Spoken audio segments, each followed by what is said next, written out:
കേന്ദ്ര സംസ്ഥാന സർക്കാരുകൾ അവതരിപ്പിക്കുന്ന ബജറ്റുകൾ ജനദ്രോഹവും നിരാശാജനകവുമാണെന്ന് DCC പ്രസിഡന്റ് മുഹമ്മദ് ഷിയാസ്.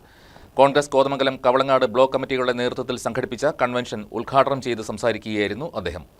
മറ്റു വർഷങ്ങളെ അപേക്ഷിച്ച് ഒരു വികസനവും ഇളവുകളും പ്രഖ്യാപിക്കാത്തതാണ് കേന്ദ്ര ബജറ്റെന്നും കാർഷിക മേഖലയെയും തൊഴിലാളി സമൂഹത്തെയും വ്യവസായ മേഖലയെയും പാടി തള്ളിക്കളഞ്ഞ ബജറ്റാണ് കേരളത്തിന്റേതെന്നും DCC പ്രസിഡന്റ് മുഹമ്മദ് ഷിയാസ് പറഞ്ഞു. ഈ അവഗണനകൾക്കെതിരെ ജനങ്ങളെ അണിനിരത്തി പ്രക്ഷോഭം ആരംഭിക്കുമെന്നും അദ്ദേഹം കൂട്ടിച്ചേർത്തു. സംസ്ഥാന ജനദ്രോഹ സർക്കാരിനെതിരെ പ്രതിപക്ഷ നേതാവ് നയിക്കുന്ന പ്രചരണ ജാഥയ്ക്ക് ഈ മാസം 21-ാം തീയതി ശനിയാഴ്ച വൈകിട്ട് 4 മണിക്ക് കോതമംഗലത്ത് വൻ സ്വീകരണം നൽകാൻ കൺവെൻഷൻ തീരുമാനിച്ചു. കോൺഗ്രസ് കോതമംഗലം ബ്ലോക്ക് പ്രസിഡന്റ് ഷമീർ പാനിക്കൽ അധ്യക്ഷനായി. KPCC secretary advocate Filson Mathew മുഖ്യപ്രഭാഷണം നടത്തി. Kavalangad block president Babu Elias, KPCC member AG George, നേതാക്കളായ KP Babu, advocate Abu Moideen, MS Eldhose, KI Jacob, Joseph Antony, PC George, Prince Varkey, Saijant Chacko, Anoop George, Kochukareem Nellikuzhi, PS Najeeb, Gopi Muttath, PT Shibi, Jessy Saju, Sangeetha Pratheesh, Reena Joshi, Bindu George തുടങ്ങിയവർ സംസാരിച്ചു.